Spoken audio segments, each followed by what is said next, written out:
अथ मंत्रपाठः।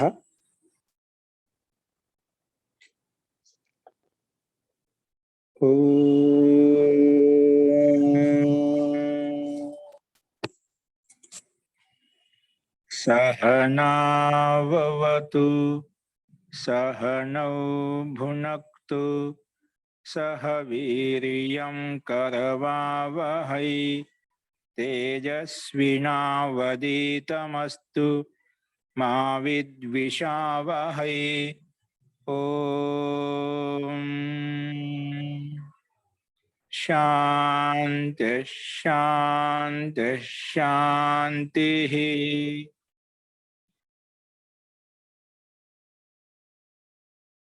सर्वेभ्यो नमः। अंदरिकी नमस्कारम अंडी।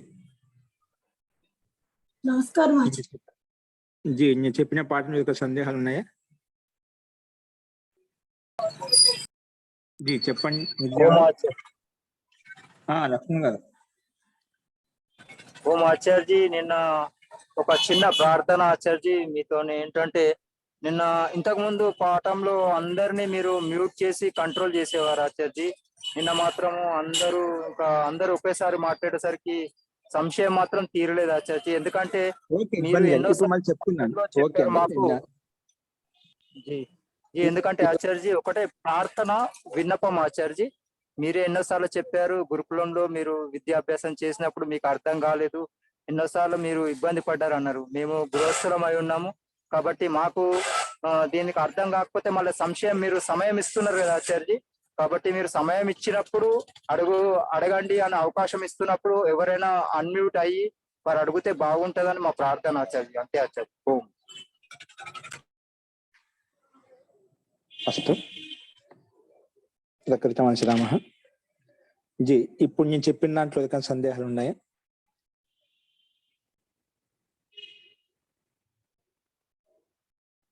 నిన్న ఒక విషయాన్ని స్పష్టం చేస్తాను, కొందరికి సందేహం ఉందని చెప్పారు. ఇక్కడ మనకు పూంగః త్వాచ అనే సూత్రము, ముందు సూత్రాలతో మనసులో గుర్తుపెట్టుకుని మీకు అందరికీ తెలుసు. జస్ట్ కొంచెం మీరు అది మనసులో అది దాన్ని పట్టుకోలేకున్నారు. అందరికీ అర్థమైంది. అర్థం కాని విషయం అంటే ఏం లేదు, దీంట్లో చాలా సింపుల్ గా ఉంది. కాబట్టి ముందు సూత్రం అది మనకు మనసులో లేకపోవడం అనిపిస్తుంది. సూత్రం ఏమంటుంది మనకు? పూంగః త్వాచ అంటే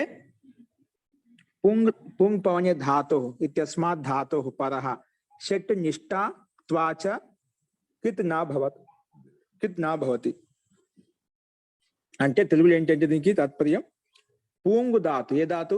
పూంగు ధాతుకి పక్కన షట్ నిష్ఠ. షట్ నిష్ఠ అంటే షట్ అని చెప్పి ఇటా సహా షట్, ఇటుతో కూడుకున్న దాన్ని షట్ అంటాం. ఇటుతో కూడుకున్నదాన్ని షట్ అంటే, ఇటు ఎక్కడైతే వస్తుందని షట్ ధాతు అంటాం.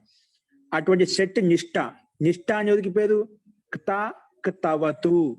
క్తా ప్రత్యయము, క్తవతు ప్రత్యయం, ఈ రెండు ప్రత్యయాలకు నిష్ఠ అని పేరు పెట్టాం. ఏం పేరు పెట్టండి? నిష్ఠ అని పేరు పెట్టామట. ఆ నిష్ఠా ప్రత్యయాలకు షట్టు నిష్ఠ అంటే రెండు ప్రత్యయాలు వస్తాయి, నిష్ఠ త్వాచ ఇంకా త్వా ప్రత్యయము. ఈ రకంగా మూడు ప్రత్యయాలకు కిత్ నా భవతి చెప్పి నిషేధించింది. అది మూడిట్లో క్తా ప్రత్యయంలో కిత్ ఉంది, క్తవతులో కూడా కిత్ ఉంది, త్వా ప్రత్యయంలో కిత్ ఉంది. మూడు ప్రత్యయాలు కిత్ ఆల్రెడీ ఉంది కాబట్టి సూత్రం ఏం చేసింది? నిషేధించి పూంగ్ ధాతుకి పక్కలో ఈ మూడు ప్రత్యయాలు వచ్చినప్పుడు అవి కిత్వత్ కాదు అని చెప్పి నిషేధించింది. ఇది ఈ సూత్రం యొక్క అర్థం. ఎప్పుడు? పూంగ్ ధాతుకి పక్కనే. ఓకేనా? ఇప్పుడు నిష్ఠ అని చెప్పాను కదా. ఇప్పుడు గుణం అంటే ఏమిటి? గుణం అంటే అదేం గుణ, ఆ ఏ ఓ, ఈ మూడు గుణం అని, ఈ మూడు వర్ణాలకు మనకు అదే గుణ సూత్రం వస్తుంది. ఈ మూడు వర్ణాలకు గుణం అని పేరు పెట్టాం. అలాగే వృద్ధి అంటే ఏమిటి? ఆ ఐ ఔ, ఈ మూడు వర్ణాలకు వృద్ధి అని పేరు పెట్టాం. అలాగే నిష్ఠ అంటే క్తా క్తవతు, ఈ రెండు ప్రత్యయాలకు నిష్ఠ అని పెట్టాం. అక్కడ వర్ణాలకు గుణము వృద్ధి అని పేరు పెట్టాము, ఇక్కడ ప్రత్యయాలకు నిష్ఠ అని పేరు పెట్టాం. రెండు ప్రత్యయాలకు నిష్ఠ అని పేరు పెట్టాం. ఓకేనా? క్తా క్తవతు, తక్తవతు నిష్ఠ అని మనకు సూత్రం ఉంది. స్టార్టింగ్ లో మొట్టమొదటి పాయింట్ చెప్పుకున్నాం కూడా. ఈ రకంగా క్తా క్తవతు క్త్వా, ఇక్కడ మూడు ప్రత్యయాలు ఉన్నాయి. ఈ మూడు ప్రత్యయాలు పూంగు ధాతుకి పక్కన ఎప్పుడు వచ్చినా కూడా, మూడు ఒకేసారి ఉండవు, భిన్న భిన్నంగా ఉంటాయి. ఒక్కోసారి ఒక ప్రత్యయం తెచ్చుకుంటాం. ఈ మూడు ప్రత్యయాలు ఏ వచ్చినా అప్పుడు ఏమవుతుంది? కిత్తువత్ కాదు అని చెప్పి మన ప్రకృతి సూత్రం నిషేధిస్తుంది. అప్పుడు కిత్తువత్ కా నిషేధించినప్పుడు ఏమవుతుంది? ఆ పూంగు ధాతుకి త్వా ప్రత్యయాన్ని నిమిత్తం చేసుకుని గుణం చేసుకుంటాం. ఏదంతో సార్వధాతుక ఆర్ధధాతుకయో అనే సూత్రం చేత పూంక అనుబంధంలో పోయిస్తే పూ మిగులుతుందన్నమాట. అంటే ఇగంతం ఉందన్నమాట. ఇగంతం ఈ కాలం అంతిమంలో ఉంది. ఈ ఊ రు రు ఇవి ఇక్కులు కదా, ఇక్కుల్లో ఈ 4 వర్ణాల నుంచి ఇక్కు వర్ణం అంటే ఊకారం అంతిమంలో ఉంది. అందుకే పుగంత లఘు స్వార్వధాతుక ఆర్ధధాతుకయో అనే సూత్రం వచ్చి గుణం చేస్తుంది. అంటే పూకి గుణం వేస్తే పో అయిపోయింది. ఏమైపోయింది? పో అయిపోయింది. ఇక్కడ సామాన్యంగా పో తా, పో తా ముందు ఒకటి మనం ఒక రూప ఈ పూంగు ధాతు పక్కన ఒక తా ప్రత్యయం తెచ్చుకున్నాం. ఒకటి పో తా వచ్చింది. పూ తానులో తా ప్రత్యయానికి మనం ఆర్ధాతుక ప్రత్యయం కాబట్టి అనుబంధం లోపం చేసుకుని తా మిగిలిందన్నమాట. ఆ తాకే గుణం చేసుకోవడానికి ముందే అది తింగి కాదు, సిత్తు కాదు. తింగి సిత్తు భిన్నమైంది కాబట్టి ఆర్ధధాతుకం శేష ప్రకారంగా ఆ తవతులో ఉండే తాపత్యానికి అనుబంధం వెళ్ళి కకాలం వెళ్ళిపోయి తా మిగింది. ఈ తాపత్యానికి ఆర్ధధాతుకం శేష అనే సూత్రం ప్రకారంగా దీనికి తింగి సిత్తు భిన్నమైంది కాబట్టి ఆర్ధధాతుకం పేరు పెట్టుకున్నాం. ఆర్ధధాతుకం పేరు పెట్టుకోగానే ఆర్ధధాతు కస్యేడు వలాదే అని చెప్పి మనం ఇంతకుముందు చేసుకున్నాం. ఇట్ ఆగమంగా వచ్చింది. కానీ శ్రుకః కితి అనే ఒక సూత్రం ఉందండి. ఏ సూత్రము? శ్రుకః కితి అనే సూత్రం వచ్చేసి ఇటు కాదు, ఉగంత ధాతునకు ఎందుకంటే మన ఈ ధాతులో ఉకారం ఉంది. ఉగంత ధాతు అంటే ఈ ధాతులో ఉకారం అంతిమంలో ఉంది. అటువంటి ఉగంత ధాతుకి పక్కన త్వా ప్రత్యయానికి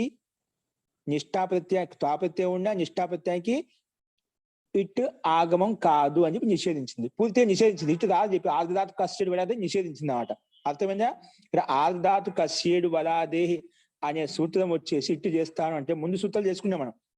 అంటే అన్ని ధాతుల్లో పక్కన అవుతుంది కిట్ ఆర్ధధాతు కస్యేడు వలాదేహి సూత్రం ప్రకారంగా ఇట్ ఆగమం వస్తుంది. కానీ ఓ పూంగు ధాతుకి పక్కన ఎప్పుడు ఇట్ వచ్చినా కూడా ఆర్ధధాతు కస్యేడు వలాదేహి తోటి శ్రుకః కితి అనే సూత్రం వచ్చేసి ఉగంత ధాతుకి పక్కన ఇటు తాకి తవతుకి తా ప్రత్యయం 3 ప్రత్యయాలు ఏం వచ్చినప్పుడు దానికి ఇటు రాదు అని చెప్పింది. నిషేధించింది. ఇటు నిషేధించింది, పూర్తి నిషేధించింది. అప్పుడు ఇక్కడ ఇటు నిషేధించామనుకోండి మన ప్రకృత సూత్రం రాదండి. ఏంటి ప్రకృతి సూత్రం వస్తుంది ఇక్కడ? ఎందుకంటే ఇది పూంగు ధాతుకి ప్రక్కన షట్టు నిష్ఠ లేదా షట్టు త్వా ప్రత్యయం ఉంటేనే అప్పుడు కిత్తు నిషేధిస్తుంది.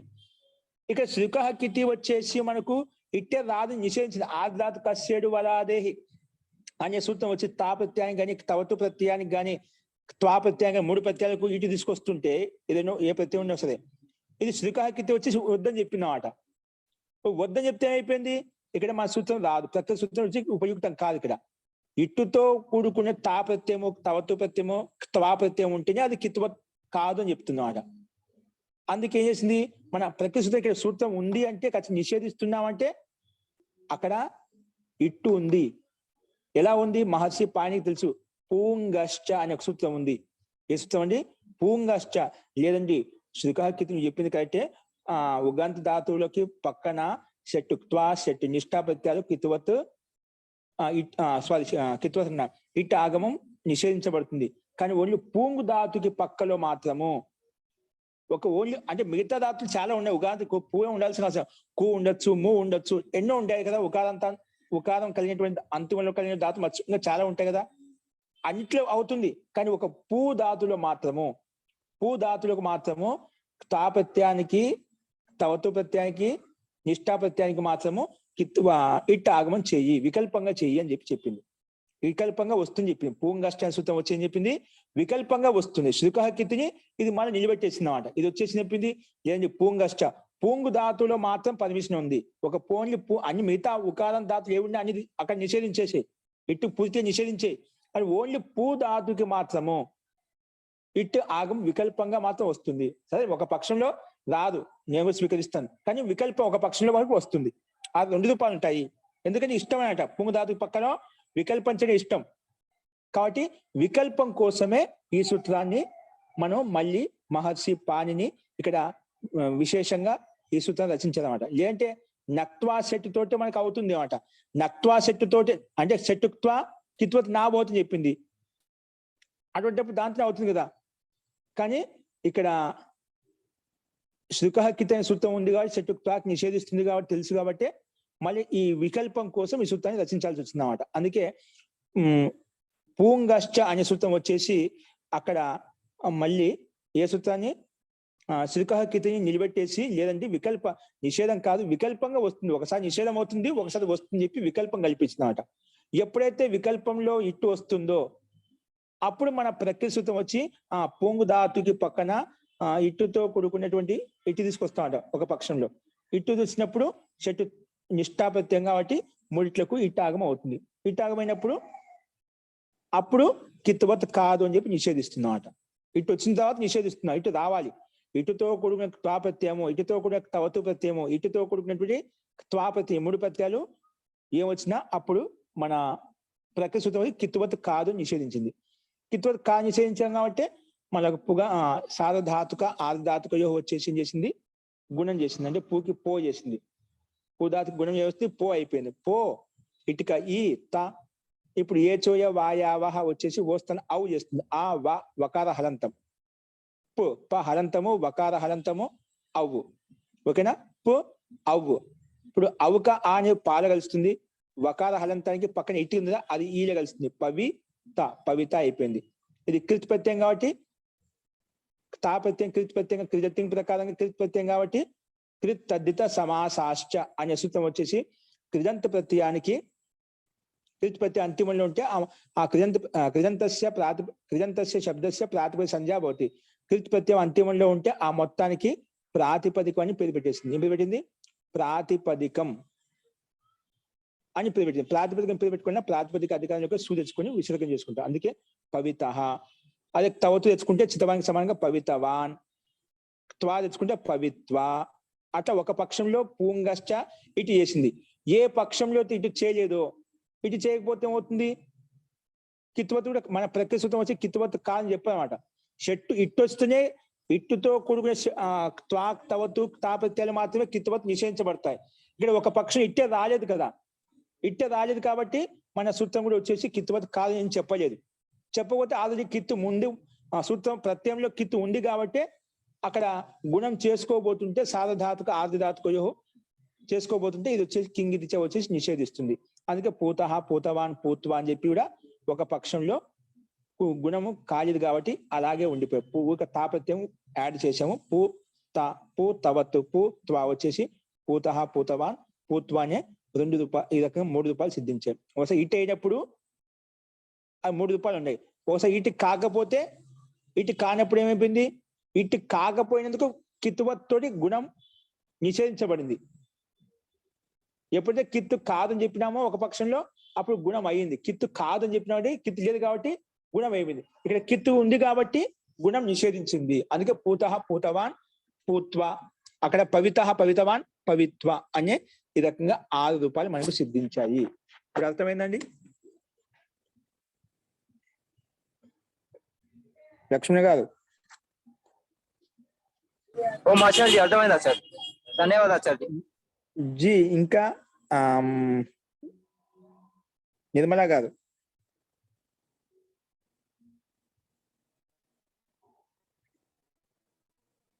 నిర్మలా గారు ఉన్నారా? ఇంకేదో చెప్పండి, అర్థం కాలేదని చెప్పి. ఇప్పుడు అర్థమైందా? అర్థమైంది మహోదయ. ఓకేనా? అట్లా ఇక్కడ ఏం లేదు, మనకు నక్వా సెట్ కూడా అవుతుంది కాబట్టి వికల్పం కోసం ఇక్కడ ఆ శ్రీకాకి నిత్యం లోపిస్తుంది.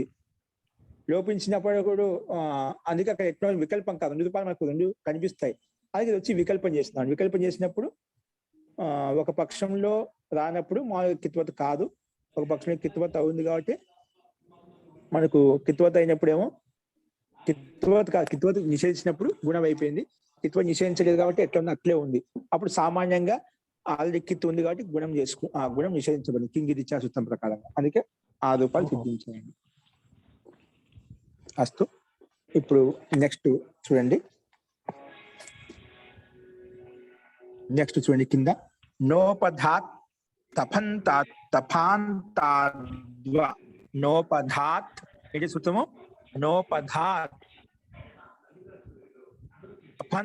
తఫాంతాద్వ ఫాన్ తఫాన్ తాద్వ తాద్వ ఇది సూత్రం. నోపధాత్ తపాన్ తాద్వ నోపదాత్ తపాన్ తాద్వ. ఓకేనా? నోపదాత్ తపాన్ తాద్వ ఇది సూత్రం అండి. ఓకేనా? నోపదాత్ తపాన్ తాద్వ ఇది సూత్రం. ఇది ఇప్పుడు దీన్ని పద విభాగం చేసుకుందాం. ముందు ఈ సూత్రం ఎన్ని పదాలు ఉన్నాయి? ఎన్ని పదాలు అంటే మొట్టమొదటి పదం నోపధాత్, ఇది పంచమీ అంట. నోపద రామాత్, అలాగా నోపధాత్ ఇది పంచమీ ఏకవచనం. నెక్స్ట్ పదం ఏంటి? థ ఫాన్ తాత్, ఇది కూడా పంచమీ తఫాన్ తాత్, థ ఫాన్ తఫాన్ తాత్ ఇది కూడా పంచమీ ఏకవచనం. తర్వాత ఇంకో పదం ఉంది వా, వా అవ్యయ పదం. ఈ 3 పదాలు ఉన్నాయన్నమాట. 3 పదాలు కలిపితే నోపద తపాన్ తాద్వ అయిపోయింది. అక్కడ సంధి చేసాము, ఇక్కడ విడదీసాం. ఆ సూత్రంలో ఉండే పదాలనే పద విభాగం అంటే పదచ్ఛేదం అంటాం. అక్కడ సూత్రం ఉండే పదాలను విభాగం చేసి విడగొట్టాము, పదచ్ఛేదం చేసి విడగొట్టాము అనమాట. అందుకే ఇక్కడ భిన్న భిన్నంగా ఉన్నాయి ఇక్కడ పదాలు. కానీ మళ్ళీ సూత్రంలో నోపధాత్ తపాన్ తాద్వ ఇక్కడ ఏం లేదు, కలిపి రాశాం. ఇక తపాన్ తాత్ లో తా ఉంది కదా, ఆ తకారంకి మాత్రం జలాం జశోంతే ప్రకారంగా దా అయిపోయింది. అప్పుడు తపాన్ తాద్ అయిపోయింది. తాద్ ప్లస్ వా తపాన్ తాద్వ, తపాన్ తాద్వ. ఓకే, సో ఇప్పుడు ఈ 3 పదాలు నోపధాత్ అంటే ఏమిటి, తపాన్ తాత్ అంటే ఏమిటి, ఇప్పుడు దాన్ని అది విడగొట్టుకొని చూద్దామండి. విగ్రహవాక్యం ద్వారా విడగొట్టుకొని దాని సమాసం చూద్దాం. ఓకే, సో చూడండి ఏంటి సమాసము. ముందు నోపధాత్ అంటే ఇక్కడ విడిది చెప్తున్నాడు. నా ఉపధా యస్య స నోపధః. ఏంటండి? నా ఉపధా యస్య స నోపధః. ముందుకు చెప్పుకున్నాం, ఉదుపదా చెప్పినాం. ఉత్ ఉపధా యస్య స ఉదుపదః అని చెప్పుకున్నాం. అలాగే నా ఉపధా యస్య స నోపధః. నకారము ఉపధాలో ఉంది యస్య, ఏ శబ్దానికైతే, ఏ ధాతువుకైతే, ఏ ప్రత్యయానికైతే, ఏదైనా కానీ యస్య ఏ దానికైతే దాన్ని నోపధః అంటాం. అర్థమైందా? నకారము నా ఉపధాలో ఉంది యస్య ఏ దానికైతే, స నోపధః దాన్ని నోపధః అంటాము. అర్థమైంది? ఇప్పుడు నా ఉపధ, నా ప్లస్ ఉపధ, ఇక్కడ నా ప్లస్ ఉపధ ఈ రెండు మధ్య ఆది కూడా అయింది కానీ నోపధ అయిపోయిందండి. నా ప్లస్ ఉపధ నోపధ అయిపోయింది. అర్థమైందా? విగ్రహవాక్యంలో విడగొట్టిన నా ప్లస్ ఉపధ, నాకి ఉపదాకి, నాలో ఆ ఉంది, ఉపదాలో ఊ ఉంది. ఆవు కలిస్తే గుణం అయిపోయింది, ఓ అయిపోయింది ఆద్ గుణ ప్రకారం, అందుకే నోపధ అయిపోయింది. ఇప్పుడు అర్థమైందా? అక్కడ ఉదు పదార్థ చెప్పుకున్నాం ముందు. ఉదు పదార్థ భావాది కర్మణోదన్యత దృశ్యం అని చెప్పాను. ఉత్తు ఉపధ అంటే ఉకారము ఉపధాలో ఉంది ఎక్కడ యస్య ఏ దానికైతే. అలాగే ఇక్కడ నకారము ఉపధాలో ఉంది యస్య ఏ శబ్దానికైతే, ఎక్కడైతే, ఏ ధాతులు అయితే, ఏదైనా కావచ్చు, దాన్ని నోపధాత్ అంటాము. ఓకే, నోపధః తస్మాత్ నోపధాత్, నోపధః తస్మాత్ దాన్నే నోపధాత్ అంటాము. ఇది బహువ్రీహి సమాసం. అర్థమైంది కదా? ఉపదా అని తెలుసు కదా? అలోంత్యాత్ పూర్వ ఉపద, అంత్యాత్ పూర్వం వర్ణం ఉపదా సంజకో భవతి. అంతిమ వర్ణానికి ముందున్న వర్ణం ఉపదా అంటాము. అటు అంతిమ ముందున్న వర్ణం ఏముండాలి? ఇక్కడ నకారం ఉండాలని చెప్పి ఇక్కడ కట్టిపడేశారు. నోపధాత్ అంటే నకారం ఉపదాలో ఉండేదాన్ని నోపద అంటాము. సరే, ఇది విగ్రహవాక్యంలో స్పష్టమైంది. తపాంతాద్ అంటే ఏమిటి? తపాంతాద్ అంటే ఏంటండి? అది ఇక్కడ విగ్రహవాక్యం ద్వారా స్పష్టం చేశారు. తపాంతాత్ ఎన్ని శబ్దాలు ఉన్నాయి, ఏ శబ్దాలు ఉన్నాయి? థశ్చ, ఫశ్చ, తపౌ. థ అనే ఒక ప్రత్యయం, థ అంట, ఫ అంట, 2 పదాలు ఉన్నాయి, 2 వర్ణాలు ఉన్నాయి ఇక్కడ. దాన్ని కలిపితే తపౌ అయిపోయింది. 2 కదా. థశ్చ ఫశ్చ ఒత్తు థ మహాప్రాణం. థశ్చ ఫశ్చ తపౌ. మన ఈ తకారము పకారము 2, అందుకే తపౌ అని చెప్పి 2 కాబట్టి తపౌ. తపౌ అంతే యస్య. ఈ తకారము పకారం అంతే యస్య, అంతిమంలో ఉన్నాయి. అంతే అంటే అంతిమంలో. తపౌ తకారము పకారం అంతే అంతిమంలో ఉన్నాయి. యస్య ఏ శబ్దానికి అయితే, ఎక్కడైతే, స తపాంతః, తపాంతః అంటాము. తకారం అంతిమంలో ఉంటే తకారాంతం అంటాం, పకారం అంతిమంలో ఉంటే పకారాంతం అంటాం. అందుకే 2 కలిపినాయి కాబట్టి తపాంతః. తకారం పకారం అంతిమంలో ఉన్న, అంతిమంలో ఎక్కడైతే ఉన్నదో దాన్ని తపాంతః అన్నాం. తపాంతః, తపాంతః. ఓకేనా? తపాంతః అని చెప్పి చెప్పుకున్నాం. ఓకే, ఇది మనకు విగ్రహవాక్యం. తపాంతః దాన్ని తస్మాత్ తపాంతాత్, తస్మాత్ తపాంతాత్. ఇదేంటి? ద్వంద్వ గర్భ బహువ్రీహి సమాస. అంటే ముందు ద్వంద్వ సమాసం చేసాము. థశ్చ ఫశ్చ తపవు, తకారము పకాన్ని తపవు అని చెప్పాము. అక్కడ ద్వంద్వ సమాసం చేశాము. చేసినాక ఈ తపవు అనేది తకారము పకారం అంతిమంలో ఉన్న యస్య యస్య శబ్దస్య ఎక్కడైతే దాన్ని తపాంతః అంటాము. తకారం అంతిమంలో ఉన్నదని ఏ పకారం అంతిమంలో ఉన్నదని తపాంతః అంటే తకారము పక అంతిమంలో ఉన్న ఏ దానికైతే ఎక్కడైతే దాన్ని తపాంతః. అందుకే ద్వంద్వ గర్భ బహువ్రీహి సమాస. ద్వంద్వ సమాసం తర్వాత దాంట్లో బహువ్రీహి సమాసం చేసుకున్నాం అంట. ఓకే, ఇది ఇప్పుడు విగ్రహవాక్య నోపధాత్ అంటే అర్థమైందా, తపాంతాత్ అంటే అర్థమైందా. ఇక్కడ రెండు పదాలను సూత్రం రెండు పదాలను విగ్రహవాక్యం ద్వారా స్పష్టం చేసుకున్నాం. విగ్రహవాక్యం విడగొట్టుకొని దాన్ని సమస్త పదం కలిపి దాని సమాసం ఏంటో గుర్తించామన్నమాట. ఓకే, సో ఇక్కడ విగ్రహవాక్యం ద్వారా విడగొట్టుకుని దాన్ని సమస్త పని చేస్తున్న వల్ల అర్థం స్పష్టం అవుతుంది. విగ్రహ ఏ పదాలు ఉన్నాయి దాని యొక్క అర్థం ఏంటి మనకు క్లారిటీగా అర్థం అవుతుంది, స్పష్టం అవుతుంది అన్నమాట. అందుకే ఇక్కడ విగ్రహవాక్యము సమాసం చేసుకుని ఇందుకోసం అనమాట. అస్తు అనువృత్తి వస్తుంది పై నుంచి, త్వా ప్రత్యయానికి అనువృత్తి వస్తుంది, నా షట్కి అనువృత్తి వస్తుంది, కిత్కి అనువృత్తి వస్తుందండి పైనుంచి. ఓకే, ఇప్పుడు అర్థం చూద్దాం. అంటే ఈ అనువృత్తిలో ఉండే పదాలు సూత్రం ఉండే పదాలను తీసుకొని మనం సూత్రార్థం చెప్పుకోవాలి. ఏమంటుంది సూత్రార్థం చూడండి. నకారోపధాత్ తకారాంతాత్ నకారోపధాత్ తకారాంతాత్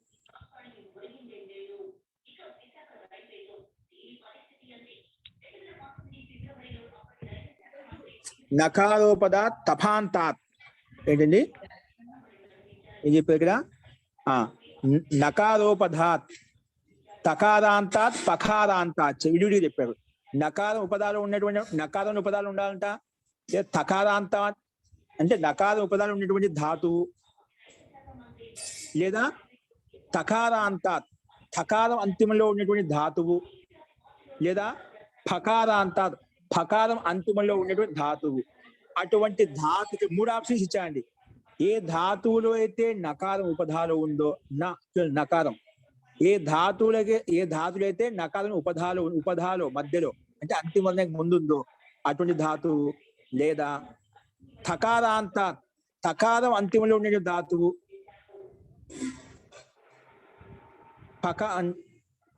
ఓకే అండి. ఇక్కడ ఒకే విడివిడి కాదండి. ఇక్కడ ఏ ధాతువులైతే నకారం ఉపధాలో ఉందో అదే ధాతునకు అంతిమంలో తకారం ఉందో లేదా పకారం ఉందో అవి ధాతుకి విశేషాలండి. ఓకేనా? భిన్న తకారం ధాతు వేరుగా పకారం ధాతు వేరు కాదు. అటువంటి ధాతువు ఏ ధాతువుకైతే మొట్టమొదటి కండిషన్ ఉండాలి, నకారం ఉపధాలో ఉందా లేదా చూసుకోవాలి. ఉంది. నకారం ఉపధాలో ఉండే తర్వాత తకారాంతం ఉందా లేదా చూసుకోవాలి. తకారం అంతిమంలో ఉందా, లేదా పకారాంత లేదా పకారం అంతిమంలో ఉందా. నకారాంతం అని ఉండాలి, పకారాంతం ఉండాలి అన్నమాట. లోపద తకారాంత పకారాంతాచ. నకారం ఉపదానం అంటే నకారం కంపల్సరీ, కానీ అంతిమాక్షరం ఆ ధాతుల అంతిమాక్షరం తకారము పకారం అనేది ఆప్షన్. తకారం అని ఉండొచ్చు లేదా పకారం అని ఉండొచ్చు అన్నమాట. అందుకే తకారాంతాత్ పకారాంతాచ. చ అంటే మరియు లేదా అని అర్థం, ఇంకా అని అర్థం. ఓకేనా? సో అటువంటి ధాతుకి పక్కన పరహ అని పక్కన షట్ క్త్వా ప్రత్యయో. షట్ క్త్వా ప్రత్యయ నిష్ఠా ప్రత్యయం అంటే నిష్ఠా ఇక్కడ. షట్ క్త్వా ప్రత్యయ వా నా కిత్వత్ భవతి. వా అంటే వికల్పేన, కిత్వత్ నా భవతి. నా కిత్వత్ భవతి, కిత్వత్ కాదు, వికల్పంగా కాదు. ఇక్కడ వా అంటే ఇక్కడ ఒకసారి కాదు అంటే ఒకసారి అవుతుంది ఆటోమేటిక్. ఒకసారి కాదు అంటే ఒకసారి అవుతుంది వికల్పేన. ఓకేనా? కిత్వత్ కాదు అని చెప్పి నిషేధించాం. సో ఇప్పుడు అర్థమైందా? సూత్రాలు అర్థమండి. ఈ సూత్రాలు ఏమంటారు అర్థమైందా? నకారము ఉపధాలో ఉండాలి మొట్టమొదటి కండిషను. తర్వాత అదే ధాతువులో ఠకారాంతం ఉండాలి అంతిమంలో, ఆ ధాతుకు అంతిమంలో, లేదా ఠకారం అంతిమంలో ఉండాలి. అటువంటి ధాతునికి ప్రక్కన షట్ క్త్వా, షట్టు నిష్ఠ అని లేదు, షట్ క్త్వా ప్రత్యయము వా కిత్వత్ నా భవతి. వికల్పంగా కిత్వత్ కాదు అని చెప్పి నిషేధించాము. వా కిత్వత్ నా భవతి. ఇది సూత్రం యొక్క అర్థం. నోపధాత్ తపాంతాద్వా అంటే అర్థం వా. సూత్రంలో వా వచ్చింది చూడండి. వా అంటే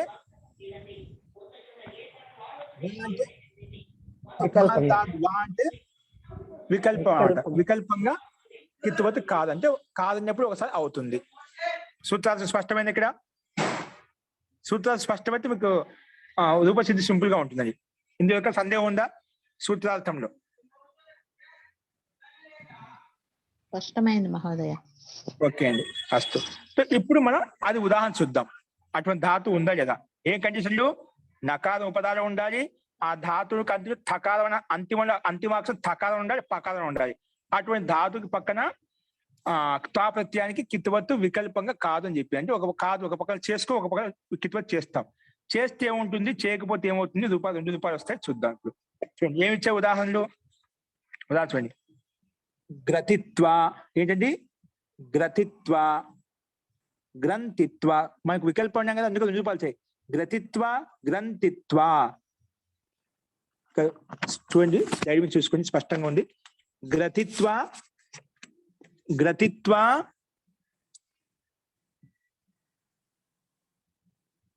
గ్రతిత్వ, గ్రంథిత్వ. నెక్స్ట్ది శ్రతిత్వ, శ్రంతిత్వ, గుభిత్వ, గుంభిత్వ. ఇక్కడ 3 ధాతులు ఇచ్చారు మనకు. ఎన్ని ధాతులు ఇచ్చాయండి? 3 ధాతులు ఇచ్చాడు. అవి చూడు. ఈ 3 ధాతులు వికల్పం ఎలా వచ్చే రూపసిద్ధి మనం చూద్దాం. గమనించండి స్పష్టంగా, మీకు ఇక్కడ రూపం చూడగా మీకు తెలిసిపోతుంది స్పష్టంగా. సో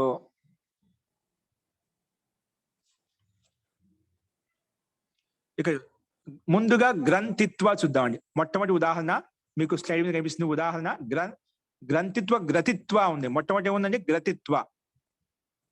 ఇందులో ధాతు ఏంటి? ముందు ధాతు చూద్దాం. కింద ధాతు ఇచ్చారు చూడండి. ఏ ధాతు ఇచ్చారు ఇక్కడ? కింది వైపు చూడండి మీరు. కింద ధాతు ఇక్కడ కనిపిస్తుంది. ఎక్కడ? ఇక్కడ ఇచ్చా, అండర్లైన్ చేస్తున్నాను. కనిపిస్తుందండి? రౌండ్ ఆఫ్ లో ఉంది పైన మొట్టమొదటిగా. ఓకేనా? అది గ్రంథ ధాతు ఉంది, శ్రంథ ధాతు. 2 ధాతులు ఇచ్చాయి ముఖ్యంగా. ఏ ధాతు? గ్రంథ్, శ్రంథ్. కనిపిస్తున్నాయా? గ్రంథ్, శ్రంథ్ ధాతుయే. ఈ 2 ధాతులు ఏముందండి? ఇది ధాతు. గ్రంథ ధాతులో ఉపధాలో గ్రంథ ధాతు, శ్రంథ ధాతు అండి. ఈ ధాతునకు ఉపధాలో నకారం ఉందా అండి? ఉంది. అంతిమాక్షరం థ. థకారానికి ఉపధా అంతిమ థ. థాకి ముందు అక్షరం ఉపధా అంటాం. అందుకే ఉపధాలో నా ఉంది. మొట్టమొదటి కనీసం నా ఉందా లేదు చూసుకోవాలి. నా ఉంది. తర్వాత ఆ ధాతు అంతిమ థకారం ఉందా లేదా? థకారంగా పకారంగానే. ఇక్కడ గ్రంథలో థా ఉంది అంతిమాక్షరం. అంటే థాలో ఆ కూడా ఉండి ఆకి ఉపదేశ అజనాశితోటి అనుమతి లోప చేసుకుంటే ఆ వెళ్ళిపోతుంది, థానే మిగులుతుంది అన్నమాట. ఓకేనా? అందుకే అంతిమంలో థకారం ఉంది, ఉపదాలు నకారం ఉంది. అందుకే ఈ 2 కండిషన్లు ఉన్నాయి కాబట్టి ఈ ధాతువులకు పక్కన వచ్చే త్వా ప్రత్యయం అనేది కిత్తువత్తు చేయదు వికల్పంగా. ఓకే? శ్రంథ ధాతులు అలాగుంది, సేమ్ అలాగ ఉన్నాయి. ఇప్పుడు ఈ గ్రంథ ధాతుకి పక్కన మనము ఏమొస్తుంది? త్వా ప్రత్యయం వస్తుంది. ఏ ప్రత్యయం వస్తుంది? త్వా ప్రత్యయం. ఎలా వస్తుంది? ఏ సూత్రం వస్తుంది? సమాన కర్తృకయో పూర్వకాలే, సమాన కర్తృకయో పూర్వకాలే అనే సూత్రం ప్రకారంగా క్త్వా ప్రత్యయం వస్తుంది. ఏ ప్రత్యయం వస్తుంది? క్త్వా. ఓకే? తో క్త్వా ప్రత్యయం వచ్చిన తర్వాత అప్పుడు ఏమవుతుంది? గ్రంథ్. ముందు గ్రంథికి రాగానే భూవాదయో ధాతవ అనే సూత్రం ప్రకారంగా గ్రంథికి ధాతు అని ధాతు సంజ్ఞ పేరు పెట్టుకుంటాము. ధాతు సంజ్ఞ పేరు పెట్టిన తర్వాత ధాతు అధికారానికి వెళ్ళి సమాన కర్తృకయో పూర్వకాలే అనే సూత్రం ప్రకారంగా ఆ గ్రంథ ధాతుకి పక్కన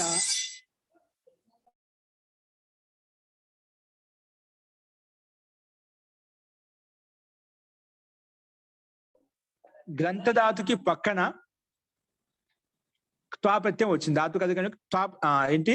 క్త్వా ప్రత్యయం తెచ్చుకున్నాను. గ్రంథ క్త్వా ప్రత్యయం వచ్చిన తర్వాత దానికి అనుబంధ లోపం చేయండి.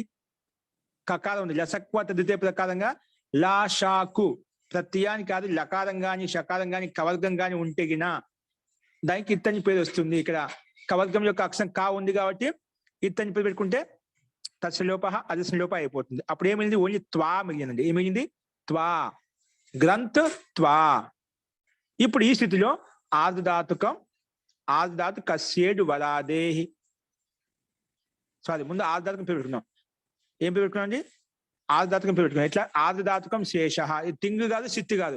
దానికి తింగు సిత్తు భిన్నమైంది కాబట్టి ఆర్ధధాతుకం శేష అని సూత్రం వచ్చేసి దానికి ఆర్ధధాతుకం పేరు పెట్టేసింది. ఎవరికి? త్వా ప్రత్యయానికి. ఆర్ధధాతుకం పేరు పెట్టగానే వెంటనే ఏమైపోయింది? మన ఆర్ధధాతు కస్యేడు వలాదేహి. ఆది ధాతు కస్యేడు వలాదే అని సూత్రం వచ్చి ఇట్ ఆగం వచ్చింది. ఇక్కడ ఏమొచ్చింది? ఇట్ ఆగం వచ్చింది. ఇట్ ఆగమం వచ్చింది. ఇట్ ఆగమం ఇట్ ఆగమం వచ్చింది. ఇట్ ఆగమం వచ్చింది ఇక్కడ. తో గ్రంథ్ ఇట్ త్వ, గ్రంథ్ ఇట్ త్వ. ఇప్పుడు ఇటుక అనుబంధం లోపం చేయండి. ఇటుక అనుబంధం లోపం ఇవన్నీ ఈ మూలుతుంది.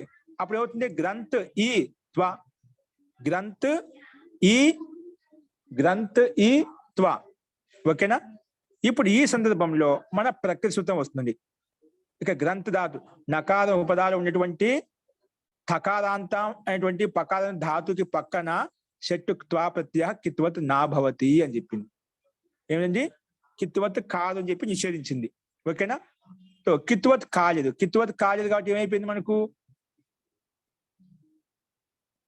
కిత్వత్ కాలేదు కాబట్టి ఒక కిత్వత్ కాదని చెప్పింది కదా, అంటే ఒక పక్షంలో కాలేదు. ఒక పక్షంలో కానప్పుడు ఏమవుతుంది? మనకు అలాగే ఉంటుందండి, అలాగే ఉంటుంది. కిత్వత్ కాలేదు అనుకో, ఏది కాదు? కిత్వత్ త్వాప్రత్యయం అనేది కిత్వత్ కాదు అని చెప్పి నిషేధించింది. త్వాప్రత్యయం ఆల్రెడీ ఉంది. ఆ త్వాప్రత్యయం ఒక పక్షంలో కిత్వత్ కాదని చెప్పింది. కిత్వత్ కాని పక్షంలో మనకు అలాగే ఉంటుంది. అంటే రూపాయి ఎలా ఉంటే అలాగే ఉంటుంది, కలిసిపోతాయి. గ్రంథ్ ఈ త్వా ఉందా కలిపితే గ్రంథిత్వ అయిపోయిందండి. గ్రతిత్వ కాదు, గ్రంథ రెండో రూపం చెప్పాను. మొట్టమొదటి కిత్వత్ కాకపోతేనా, కిత్వత్ కాదు నిషేధించినప్పుడు అప్పుడు ఏమవుతుంది? గ్రంథిత్వ అవుతుందండి. ఏంటి? కిత్వత్ కానప్పుడు ఏమవుతుంది? కిత్వత్ నిషేధించినప్పుడు ఒక పక్షంలో గ్రంథిత్వ కలిపి రాస్తాం. గ్రంథ్ ఇట్ త్వ కలిపితే గ్రంథిత్వ అయిపోతుంది అన్నమాట. ఓకేనా? గ్రంథిత్వ అని రూపం సిద్ధిస్తుంది. రెండో పక్షంలో ఒక పక్షంలో కిత్వత్ నిషేధించాం, ఒక పక్షంలో కిత్తు నిషేధించలేదు. కిత్తును నిషేధించలేదు. నిషేధించకపోతే ఏమవుతుంది? ఆల్రెడీ కిత్తు ఉంది అన్నమాట. ఒక పక్షం నిషేధించింది, కిత్తు కాదు నిషేధించింది. అందుకే కిత్తు లేదు కాబట్టి సామాన్యంగా కలిపి రాస్తే, సామాన్యంగా కలిపి రాస్తే అయిపోయి గ్రంథిత్వ అయిపోయింది. ఒక పక్షంలో నిషేధించలేదు, అంటే నిషేధించలేదు ఎలా ఉందో అలాగే ఉందన్నమాట, సామాన్యంగా ఉంది. అప్పుడు ఏమైంది? మామూలుగా కిత్వత్ ఆల్రెడీ ఉంది. త్వాపత్ర గ్రంథ్ ఇట్ త్వ. మళ్ళీ ఇదే స్థితిలోనే ఒక పక్షంలో అది నిషేధించలేదు, అంటే ఒక కిత్వత్ ఉంటుందన్నమాట. అంటే ఉండాల్సిన అవసరం లేదు. అటు అది ఒక పక్షంలో చేయను అని చెప్పింది. ఒక పక్షంలో మాత్రం నిషేధిస్తాం, రెండో పక్షం ఏం చేయను, కిత్వత్ నిషేధించను. అవి నిషేధించకపోతే ఆల్రెడీ స్వతహా ప్రత్యయంలోనే కకారం ఉంది కాబట్టి, కిత్తు ఉంది కాబట్టి, స్వతహానే ప్రత్యయంలో కిత్తు ఉంది కాబట్టి, అందుకే అనిదితాం హల ఉపధాయా కింగితి అనే సూత్రం వచ్చేసి, అనిదితాం హల ఉపధాయా కింగితి అనే సూత్రం వచ్చేసి ఏం చేసింది? ఉపదాలో ఉండే కకారాన్ని, ఉపదాలో ఉండే నకారాన్ని లోపం చేసింది. ఏం చేసింది? అనిదితాం హల ఉపధాయా కింగితి అనే సూత్రం వచ్చేసి ఉపధాలో ఉండే అనునాసిక వర్ణాన్ని, ఉపధాలో ఉండే అనునాసిక వర్ణానికి లోపం చేసింది. ఎప్పుడు? ఈ అనునాసిక లోపం కావాలి అంటే పక్కనే ఉండాలి, కిత్తు ఉండాలి. ఏముండాలి? కిత్తు ఉంటేనే లోపం చేస్తుంది. కాబట్టి ఒక పక్షంలో కిత్తు చేయని చెప్పింది కదా, అందుకే ఆ పక్షంలో స్వతహా దీంట్లోనే ప్రత్యయంలో ఉన్నటువంటి కిత్తు ప్రత్యయం స్వతహానే ఉంది కాబట్టి పక్కన, అందుకే ఉపధాలో ఉండే నకారం ఉంది కదా, ఆ ఉపదాకి లోపం అయింది. ఏమైందండి? ఉపదాకి లోపం అయిపోతే అయిపోయింది ఉపదాలో ఉండే నకారానికి. అప్పుడు గ్రత్ ఈ త్వ గ్రతిత్వ అయిపోయింది. ఈ రెండు రూపాయలు వచ్చేసాయి. అర్థమైందండి? రూపసిద్ధి అర్థమైందా? గ్రతిత్వ గ్రంథిత్వ.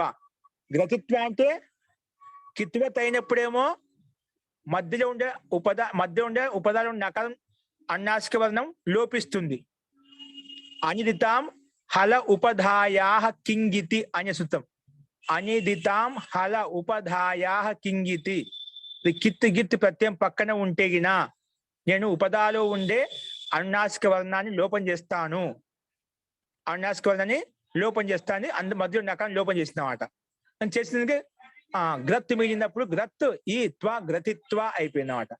లోపం చేయకపోతే ఒక పక్షంలో కిత్వత్ కాదు, కిత్తుని కిత్వత్ కాదని చెప్పింది. ఆ కిత్వత్ లేకపోవడం వలన అనిదితాం హల ఉపదాయ కింగితి కూడా రాలేదు. కిత్తు ఉంటేనే వస్తున్నాం, వచ్చి మధ్యలో ఉండే ఉపదాకి ఉపదా నకారం లోపం చేస్తుంది. ఇక లేదు కాబట్టి ఒక పక్షంలో రాలేదు, రాకపోతే నకారం అలాగే ఉంటుంది, కలిపి రాస్తారు. గ్రంథ ఇట్టిత్వ గ్రంథిత్వ. అలాగే శ్రంత్ ధాతు శివ, గ్రంథికి శ్రంత్ అదే తేడా.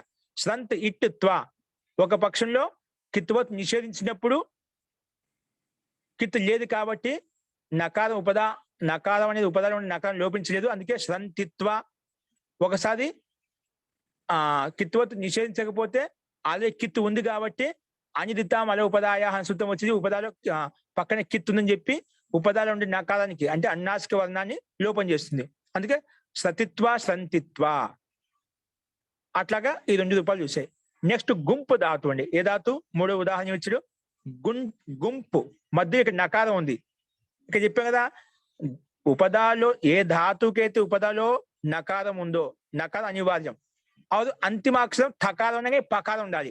తకారానికి అంతిమంలో ఉండే తకారాక్షరానికి 2 ఉదాహరణ చూసాం, గ్రంథ ధాతు శ్రంత ధాతు. పకారానికి ఉదాహరణ చూపించాం, గుంపు ధాతు. గుంపు ఏ ధాతు అండి? గుంపు. సామాన్యంగా గుంపు ధాతు, గుంపు.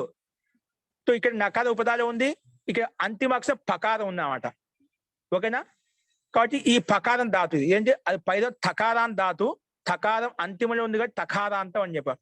పకారం అంతిమంలో ఉంది కాబట్టి పకారాంతం అని చెప్పామంట. అందుకే పకారాన్ ధాతు అంట. ఒత్తు ప. ఈ ధాతుకి పక్కన కూడా సేమ్ ఇదే విధంగా ఇట్టుత్వ, సేమ్ ప్రక్రియ ముందేం చెప్పాను, ఇక్కడ కూడా అదే విధంగా వస్తుందన్నమాట. ఓసారి కిత్వత్ కాదు అని చెప్పింది, కిత్వత్ ప్రత్యయాన్ని కిత్వత్ కాదు అని చెప్పింది. కాదు కాబట్టి ఎలాగుందో అలాగే ఉంటుంది, గుంపిత్వ అవుతుంది. ఒకసారి కిత్వత్ చేసే, ఒకసారి మాత్రం చేయదు అంతే, ఒకసారి మాత్రం కిత్తు నిషేధిస్తుంది. రెండో పక్షంలో నిషేధించినప్పుడు అలాగే ఉంటుంది కాబట్టి అప్పుడు సామాన్యంగా స్వతహ ప్రత్యయంలో ఉండే కిత్తు ప్రత్యయం ఉంది కాబట్టి అనిదితాం హల ఉపదాయ కింగితే అనే సూత్రం వచ్చేసి కిత్తు ప్రత్యయం పక్కన ఉంటే ఉపదాలో ఉండే అన్నాసిక వర్ణం లోపం చేస్తా అని చెప్పింది ఇక్కడ. అందుకే గుపిత్వ అయిపోయింది. గుపిత్వ, గుంపిత్వ. ఈ రకంగా మనకు 6 రూపాయలు ఇక్కడ సిద్ధించాయి. అంటే 3 ధాతులకు ఒక వికల్ప రూపం, ఒకటి గుపిత్వ, గ్రంథిత్వ, గ్రతిత్వ, అదేవిధంగా శ్రంతిత్వ, శ్రతిత్వ, గుంపిత్వ, గుపిత్వ. ఈ రకంగా ఒకసారి మధ్య కిత్వత్ అయినప్పుడు, కిత్వత్ కానప్పుడేమో ఏది త్వా ప్రత్యయాన్ని కిత్వత్ నిషేధించినప్పుడు మనకు నకారం అలాగే ఉంటుంది. కిత్వత్ నిషేధం కానప్పుడు కిత్తు ఉండటం వలన నకారం లోపిస్తుంది. ఈ రకంగా మనకు 2 రూపాయలు సిద్ధిస్తాయండి. ఓకేనా? ఇక్కడ నక్త్వా సెట్ అనే సూత్రం చూస్తే ఈ సూత్రం ప్రాప్తిత అంటే సెట్టు త్వా ప్రత్యయ కిత్వత్ నాబోతే అక్కడ నిషేధించింది కదా, మరి ఇక్కడ నిషేధించడం ఎందుకంటే అది నిత్యం నిషేధిస్తున్నామట. పూర్తిగా వికల్ప స్థితి కాదు, పూర్తిగా నిత్యంగా నిషేధిస్తున్నామట. కానీ ఇక్కడ వికల్పం కోసం అని చెప్పి ఇక్కడ మళ్ళీ నిషేధించాడు అనమాట. నక్త్వా సెట్ ఈ సూత్రం ప్రకారంగా, ఈ సూత్రం మనకు ఇది నోపద తపాంతాద్వా అనే సూత్రం ప్రకారంగా మళ్ళీ నిషేధించాడు. ఎందుకు? వికల్పం కోసం. ఎందుకంటే వికల్పం కోసం మళ్ళీ ఇక్కడ నిషేధించాడు. నక్త్వా సెట్ తోటి పూర్తిగా నిషేధించబడుతున్నామట. ఏది? కిత్వత్ కాదు అంటే ఒకే రూపం ఏర్పడుతున్నామట. ఒకే రూపం ఏర్పడుతుంది, గ్రంథిత్వ, శ్రంతిత్వ, గుంపిత్వ, ఇదే రూపం ఏర్పడుతుందండి. కానీ 2వ రూపం కూడా మనకు కనిపిస్తుంది. కానీ 2వ రూపం కోసము కిత్తుపక్షంలో ఒక రూపం కనిపిస్తుంది. అనిదితాం అఠోపదాయ అనే సూత్రం ప్రకారం ఉపదాలో ఉండే ఆ నకారం లోపిస్తుంది, ఒక పక్షం నకారం లోపిస్తుంది. అటువంటి రూపం కూడా ఉంది కాబట్టి ఆ వికల్ప స్థితి కోసమే ఇక్కడ ఈ సూత్రం మళ్ళీ రచించాల్సి వచ్చింది మహర్షి పాణినికి. ఓకేనా? ఇదండి నక్త్వా శక్తి అనేది నిత్యం నిషేధిస్తుంది కిత్వత్ను, ఇది వికల్పం చేస్తుంది. వికల్పం కోసం 2 రూపాయల కోసమే ఈ సూత్రాన్ని మళ్ళీ రచించారు మహర్షి పాణిని. భిన్నంగా విశిష్ట సందర్భాన్ని చూపించారంట. ఈ రకంగా ఇది నోపధా తపాంతాద్వా అనే సూత్రంలో ఉండే రూపసిద్ధులు మనం చూసామండి. ఇప్పుడు ఇందులో ఒక సందేహం చెప్పండి. జీ లక్ష్మణ్ గారు అర్థమైందా? ఓం ఆచార్య అర్థమైంది ఆచార్య, ధన్యవాదాలు ఆచార్య. ఓకే అండి, అందరికి అర్థమైంది కదా? ఆచార్య, ఆ. అనుదితాం హల ఉపదాయా కింగితిలో నకారమే లోపం అని ఇచ్చారు ఆచార్య. ఇక్కడ అనునాసిక. అలాగే ఆచార్య, అంటే ఈ సూత్రం దగ్గర చూస్తే నకారస్య లోపో భవతి అనే ఉంది ఆచార్య. నకారస్య అంటే నకారం అంటే నకారం అంటే అన్నాసిక రెండు ఒకటే. నకారానికి అంటే వర్గాల యొక్క పంచమాక్షరాన్ని కూడా అన్నాసిక వర్ణాలు కదా. వర్గాల యొక్క అవును. పంచమాక్షరాన్ని కూడా అన్నాసిక వర్ణాలు. అందుకే అన్నాసికస్య లోపభవతి అంటుంది, లేదా నకారస్య లోపభవతి అండి. ఎట్లనే ఒకటే. నకారం డైరెక్ట్ చెప్పినా స్పష్టత ఉంది కదా. ఓకేనా? అదే ఆచార్య, అంటే ఇక్కడ మకారం వచ్చింది కదా ఆచార్య గుంపు ధాతువులో. అయితే ఉంది అన్నాసిక వర్ణం కదా, అందుకే పంచమాక్ష అన్నాసిక వర్ణం, అందుకే అన్నాసిక చెప్పినాను. ఆ, ఒకసారి సూత్రాలు చూడండి. అన్నాసిక సూత్రార్థం ఉంటుంది. ఆచార్య అనిదితాం అంగానాం హలంతానాం ఉపధాయాః నకారస్య లోపో భవతి కితి గితి చ ప్రత్యయే పరతః అనుంది ఆచార్య.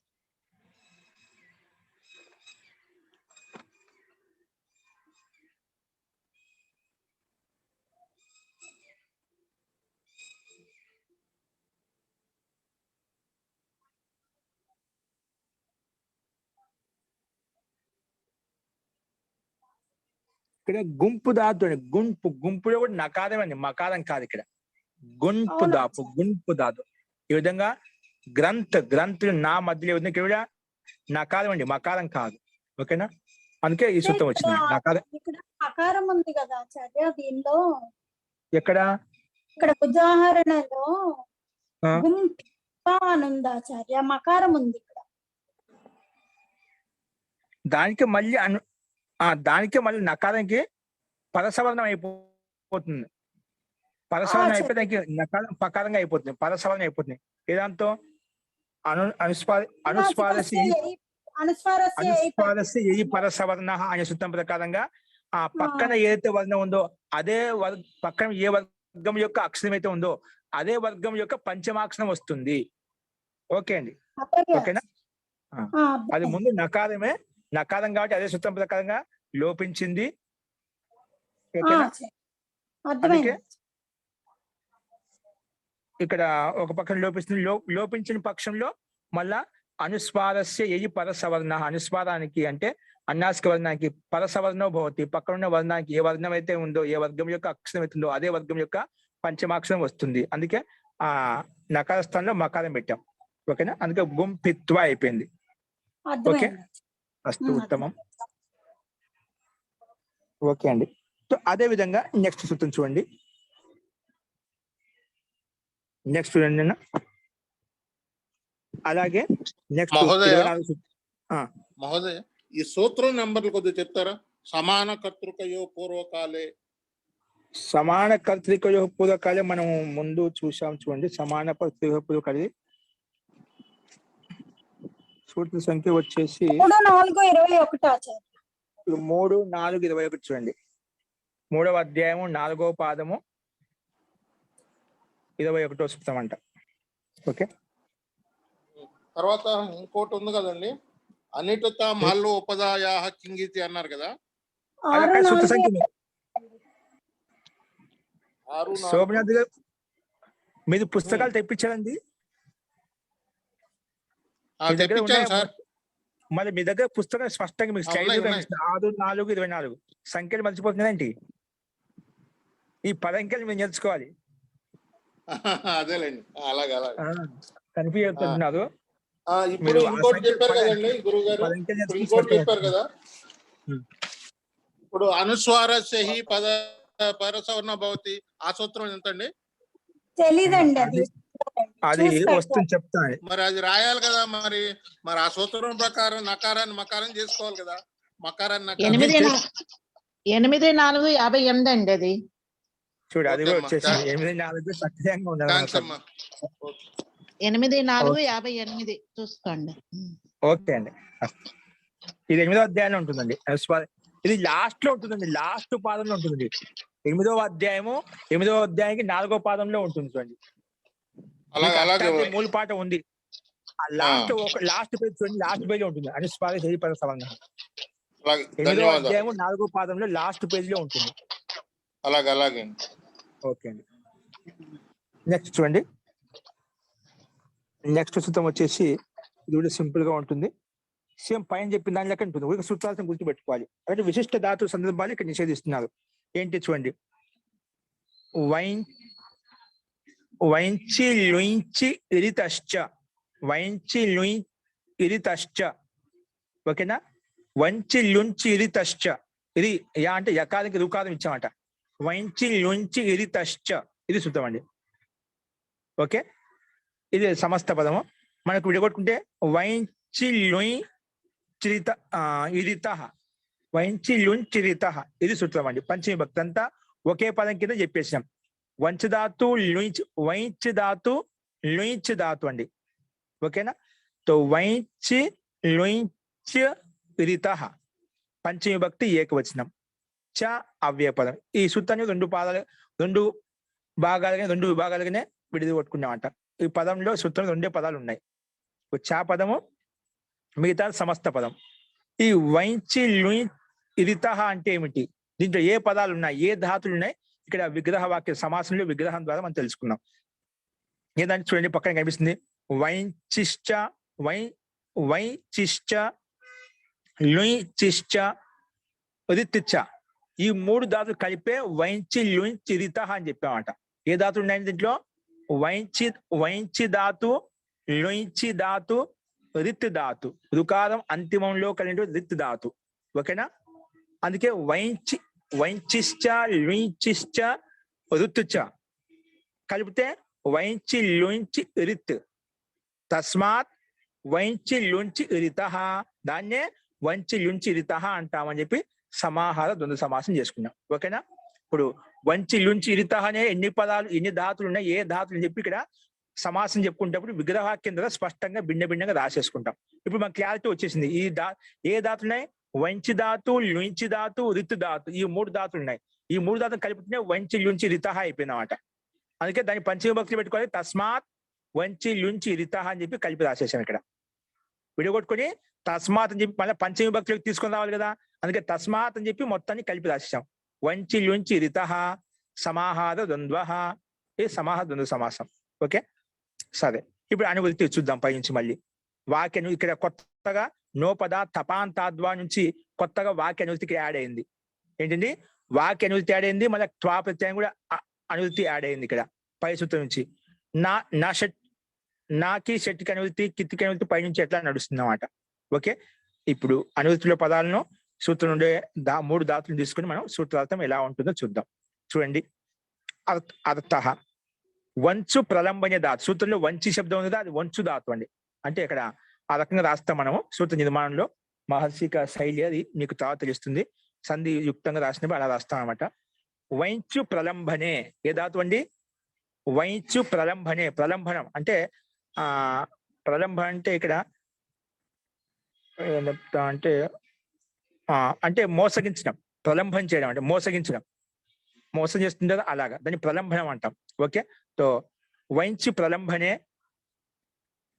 లుంచ్ అపనయనే, ఇది తొలగించే అర్థంలో. లుంచ్ దాటి అపనయనం తొలగించే అర్థంలో ఉంది, అంటే దూరం చేయడం. లుంచ్ దాటి అపనయనం అంటే దూరం చేయడం, తొలగించే అర్థంలో ఉంది. ఓకే, తో వైంచి ప్రలంబనే అంటే మోసం చేసే అర్థంలో. ఇది చురాదిగణంలో ఆత్మీయపదం. చురా అంటే చురాదిగణము, ఆ అంటే ఆత్మీయపదం.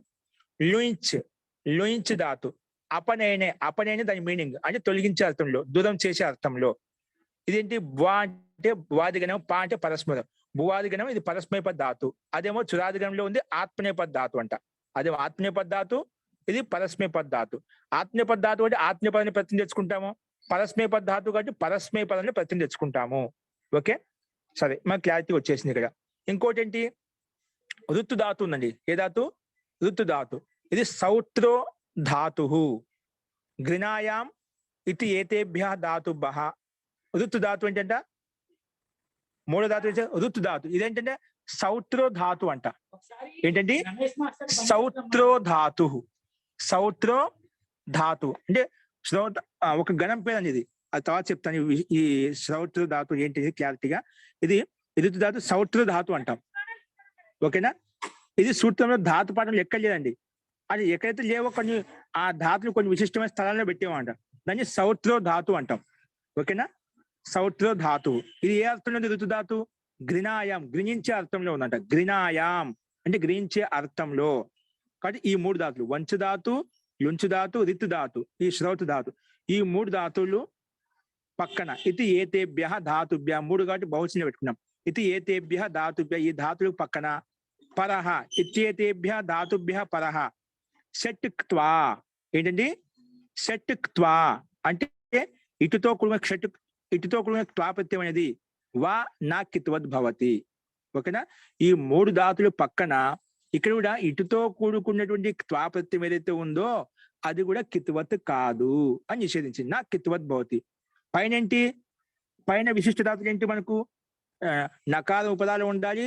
అది ఆ నకార ఉపదానంతో పాటు తకారాంతం ఉండాలి, పకారం ధాతు ఉండాలి. అటువంటి ధాతువు పక్కన షట్ క్త్వా ఇటువత్ కిత్వత్ కా అని చెప్పుకున్నాం. ఇక్కడ భిన్న ధాతులు వంచు ధాతు, లుంచు ధాతు, రిత్ ధాతు ఈ 3 ధాతుల పక్కన కూడా షట్ క్త్వా కిత్వత్ కాదు. పైన చెప్పి ఇక్కడ ధాతు భిన్నం అంతే. పైన అర్థం ఎలా ఉందో కింద కూడా అలాగే. అక్కడ ధాతు భిన్నము, ఇక్కడ కూడా ధాతులు భిన్నం. ఇక్కడ ఈ 3 ధాతుల పక్కన ఇటు వచ్చినటువంటి క్త్వా ప్రత్యయం ఏదైతే ఉందో దాన్ని కిత్వత్ కాదని చెప్పి నిషేధిస్తుంది. ఎట్లా? వికల్పంగా నిషేధిస్తుంది. అంటే ఒక పక్కలో కిత్వత్ కాదని కిత్వత్ కాని నిషేధిస్తున్నమాట, ఒక పక్క నిషేధించదు. అలాగే ఉంటుంది. అప్పుడు అలాగే ఉన్నప్పుడు స్వతహా కిత్తు ఉంది కానీ కిత్వత్ వల్ల ఏ పనులు జరగాలో అవి జరిగిపోతాయి. అవి ఎలా ఉన్నా చూద్దాం. కింద చూడండి. దీనికి ఎగ్జాంపుల్ ఏమి ఇచ్చారు? ఇప్పుడు సూత్రాలు స్పష్టమైంది కదా. సూత్రాలు అస్పష్టత ఉందా?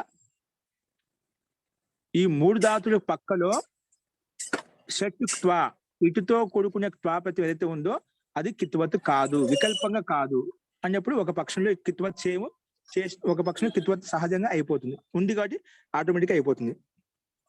ఒక పక్క కిత్వత్ నిషేధిస్తుంది అంతే, రెండో పక్క కిత్వత్ చేయదు అన్నమాట. రెండో పక్షం సైలెంట్, అది ఒక పార్టీ నిషేధించి కూర్చో ఆ ఖాళీగా ఉంటుంది అంతే. రెండో పక్షం మామూలుగా ఏదైతే ఉందో ప్రతిలో అదే పని చేసుకుంటాం. సామాన్యంగా ఏదైతే ప్రాప్తమో అది చేసుకుంటాం అన్నమాట. అస్తు. ఇప్పుడు దీని ఉదాహరణ చూడండి. ఏంటివి? వంచు ధాతుకి ఏమొచ్చింది? వచిత్వా, వంచిత్వా. సేమ్ అదే విధంగా పైన చెప్పిన విధంగా అనిదితామ హలోపదాయ కింగిదే వస్తుందండి. ఒకసారి కిత్వత్ కానప్పుడు ఏమవుతుంది? కిత్వత్ కాకపోతే ఆ కిత్ లేదు కాబట్టి అనిదితాం హలోపదాయ అనే సూత్రం వచ్చేసి మధ్యలో వైంచ్ ధాతుదా. వంచు ప్రలంబని అని చెప్పాం. వంచు ప్రలంబనే ధాతు అంటే ఇక్కడ వంచు ధాతుకి ధాతు సంజ్ఞాన్ని పేరు పెట్టిన తర్వాత ధాతువులో ఉండే అనుబంధ లోపం చేసుకుంటామండి. అనుబంధ లోపం చేసినప్పుడు ఏమవుతుంది? వంచులో ఉండే ఉకారం వెళ్ళిపోతుంది. ఉపదేశే అజనునాసిక ఈత్ ప్రకారంగా. అప్పుడు ఏం మిగులుతుంది? వంచు మిగులుతుంది. అలాగే లుంచ్ ధాతు కూడా చకారంలో అకారం కనిపిస్తుంది కదా, ఆ అకారంలో వెళ్ళిపోతుంది. అప్పుడు ఏం మిగులుతుంది? లుంచ్ చకార హనంతి మిగులుతుంది అన్నమాట. ఇవి ధాతులు. ఉపదేశ అజనునాసిక ఈత్ ప్రకారంగా అవి అనుబంధ లోపాలు అయిపోతాయి అన్నమాట. అప్పుడు వంచు అనే రూపాలు మనకు మిగులుతాయండి. ఓకేనా? ఇప్పుడు అటువంటి ధాతుల పక్కన సమాన కర్తృకయో పూర్వకాలే అనే సూత్రం ప్రకారం త్వా ప్రత్యయం వస్తుంది.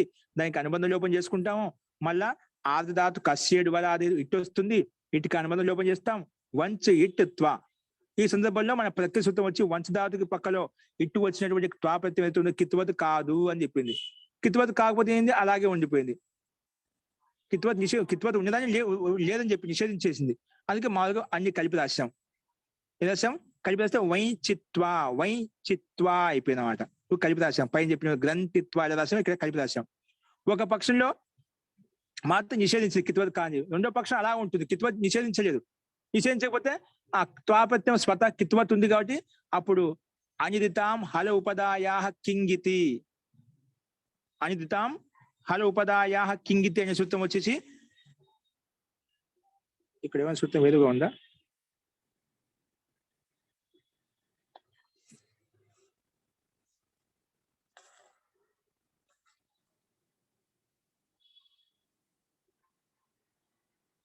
అదే అండి, పై సూత్రం ప్రకారం అనిదితాం హలోపదాయ కింగితి సూత్రం ప్రకారంగానే అనిదితాం హలోపదాయ కింగితి సూత్రంగా మధ్యలో ఉండే ఉపదాకి ఉపదా యకారం నకారానికి నకారం యకారంగా మారిపోతున్నాం అంట. ఆ ఉపదలో ఉండే యకారానికి అన్నాసిక వర్ణం కాబట్టి అన్నాసిక వర్ణానికి ఏమవుతుంది? ఇది అనునాసిక వర్ణానికి లోపం చేసేస్తుంది. ఎప్పుడైతే ఒక పక్షంలో కిత్వత్ నిషేధించిన కిత్వత్ కాదని చెప్పి నిషేధించినప్పుడు ఏం కలిపి లుంచిత్వానికి అయిపోయిందన్నమాట. ఒక పక్షంలో నిషేధించినప్పుడు కిత్ ఆల్రెడీ ఉంది కాబట్టి అనిదితాం హల ఉపదాయ కింగితి వచ్చేసి ఇక్కడ కింగితి ప్రత్యయం పక్కన ఉంది, నిషేధించలేదు కాబట్టి అటు కిత్ ప్రత్యయం పక్కన ఉంటే ఉపదాలో ఉండే అనునాసిక వర్ణాన్ని లోపం చేస్తా అని చెప్పింది. లోపం చేస్తే వై యా ఉంది కదా, ఆ యా వెళ్ళిపోతుంది, అప్పుడు వత్స అయిపోతుంది. వచ్చు ఈ త్వ వచిత్వ అయిపోయింది. వచ్చుకి చకార హరంతం కాబట్టి చకార హరంతం పక్కన ఇటుక ఈ కలిపితే వచిత్వ అలా వస్తుందన్నమాట. వచిత్వ, ఓకేనా. అలాగే వైచిత్వ, సేమ్ లుయించిత్వ లుచిత్వ. అలాగే రితుధాతుకి రుతిత్వ అవుతుంది ఒక పక్షంలో. ఎప్పుడు కిత్తు పక్షం అంటే ఒకసారి నిషేధించిన పక్షంలో. కిత్తు ఉంది కాబట్టి మనకు రుతిత్వ కలిపి రాసేస్తాం. రుతిత్వాన్ని ఉపదాకి లోపం చేస్తాము. ఉపదాకి లోపం ఎందుకు అవుతుంది రుతిత్వాలో? కిత్తు పక్షంలో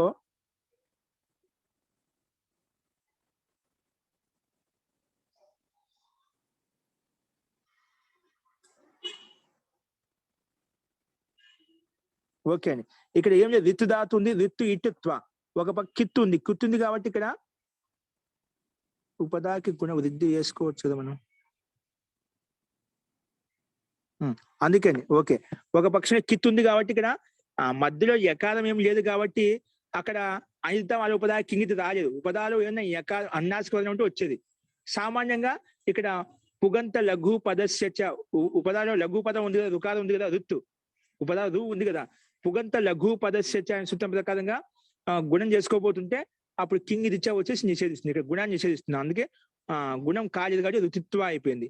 ఒక పక్షంలో గుణం కిత్వత్ కాదని చెప్పాం కదా, కిత్వత్ కాదన్నప్పుడు అక్కడ పుగంత లఘు పదస్య గుణం అయిపోయింది. అంటే రూకి గుణం అయిపోయింది, అర అయిపోయింది అంట. అర్థ అయిపోయింది, అర్థ అర్థ్ ఈ త్వ అర్థిత్వ. ఈ రకంగా మనకు 6 రూపాయలు వచ్చాయండి. ఓకేనా. ఇక్కడ ఏంటంటే ఆదిధాతు కస్యేడు వలాదేహి కాకుండా ఉదితోవ అనే సూత్రం చేత ఇట్టు వచ్చిందండి. ఏమొచ్చింది? ఇక్కడ మనం ఇటు తీసుకొచ్చాం కదా, ఇట్లో వచిత్వ వైంచిత్వమే ఇట్ ఆగం ఉదితోవా. వంచధాతులో ఏంటండి, వంచధాతులో మాత్రము ఇట్ ఆగం అనేది వంచధాతు ఏంటండి,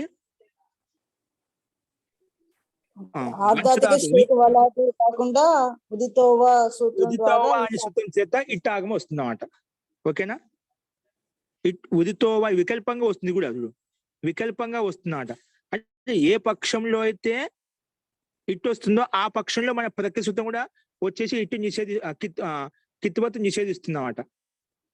ఏ పక్షంలో అయితే ఇటు రాదో అప్పుడు మన ప్రతి సూత్రం కూడా రాదు, సైలెంట్ గా ఉంటుంది. మామూలుగా ఏదైతే కిత్ ఆల్రెడీ ఉంది కాబట్టి ఆ పనులు జరిగిపోతాయి. అందుకే అక్కడ 6 రూపాయలు సిద్ధించాయన్నమాట. ఓకేనా. ఈ రకంగా మనకు వైంచి లుంచి ఇది తష్ట సూత్రంలో ఉండే ఉదాహరణలు చూసాం. ఇప్పుడు ఇందులో సందేహాలు ఉన్నాయా? ఇక్కడ ఉదిత అంటే ఏంటండి? అక్కడ ఉదితోవా అన్నాడు కదా, ఉదిత అంటే వంచులో ఉకారానికి ఉపదేశ అజన్నాస్కిత్ అని చెప్పి లోపం చేసాం కదా, అది ఉదిత్ అనమాట. ఉకారం ఇత్తేంది ఎక్కడైతే ఏ ధాతుకి అయితే ఉదిత్ ధాతు అంటాం. కకారానికి ఇత్తైతే కిత్ అన్నాము, మకారానికి ఇత్తైతే మిత్ అంటున్నాము, టకారానికి ఇస్తే టిత్ అంటున్నాము. అలాగే ఉకారానికి వైంచు ధాతు, వంచు ప్రలంబనే ధాతు కదా, ఆ వంచులో ఉండే ధాతుకి భూవాదయో ధాతవ అనే సూత్రం ధాతు పేరు పెట్టిన తర్వాత ఉకారానికి ఉపదేశే అజనునాసిక ఇత్ అనే సూత్రం ప్రకారంగా ఇత్ అని పేరు పెట్టుకుంటాము. ఇత్ అని పేరు పెట్టుకుని తస్య లోప అజస్య లోప అయిపోతుందండి. ఓకేనా. అది ఉదిత్ అండి. ఇక్కడ మనకు లుంచి ధాతులు లేదండి, లుంచి ధాతులు లేదు కాబట్టి అది ఆ సూత్రం రాలేదు ఉదితోవ. సామాన్యంగా ఆ ధాతు కస్యడు ధాతు ఇట్లా నిత్యం ప్రాప్తం అయిపోయినాక. ఓకేనా. లుంచు ధాతులో ఇక్కడ ఉకారం లేదండి, అందుకే ఇక్కడ ఉదితోవ సూత్రం రాలేదు. అక్కడ అకారము ఇత్తు అయిపోయింది, ఉత్తు కాదు అది. అక్కడ ఉపదేశ అజన్నాస్కితో ఇటు చేశాము కానీ అత్తుకు చేశాం, ఉత్తుకు చేయలేదు, ఉకారం చేయలేదు. ఓకేనా. అందుకే ఉదితో వచ్చి అదొక ధాతులో మాత్రమే ఇట్ ఆగమని వికల్పం చేసింది అక్కడ. ఎందుకంటే ఈ ధాతులు 2 రూపాయలు ఇష్టం అన్నమాట. ఓకేనా. అక్కడ సామాన్యంగా మనకు యథార్థంగా అక్కడ 2 రూపాయలు వచ్చేసాయి, లుచిత్వ లుంచిత్వలో కూడా ఇబ్బంది లేకుండా. ఇక్కడ ఎందుకంటే ఇట్ అనేది రెండింటికి ఆధార్ కస్టడీ ఆధార్తో రెండింటికి వచ్చేస్తుందన్నమాట. ఇక్కడ ఏ సమస్య లేదు మనకు. ఓకేనా? ఈ రకంగా ₹2 మనకు మొత్తం ఇవి కూడా 3 దాతలకు ₹6 వచ్చేసాయి. అస్తు జీ. ఇందులో ఎవరికైనా సందేహం ఉందండి?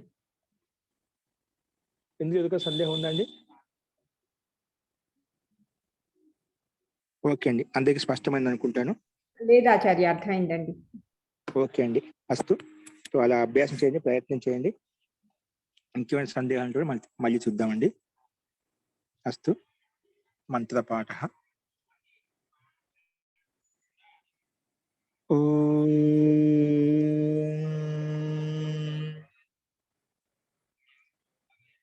సర్వే భవంతు సుఖినః, సర్వే సంతు నిరామయాః, సర్వే భద్రాణి పశ్యంతు, మా కశ్చిద్ దుఃఖభాగ్ భవేత్. ఓం శాంతి శాంతి శాంతిః.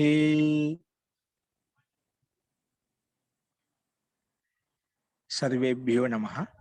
అందరికీ నమస్కారం అండి.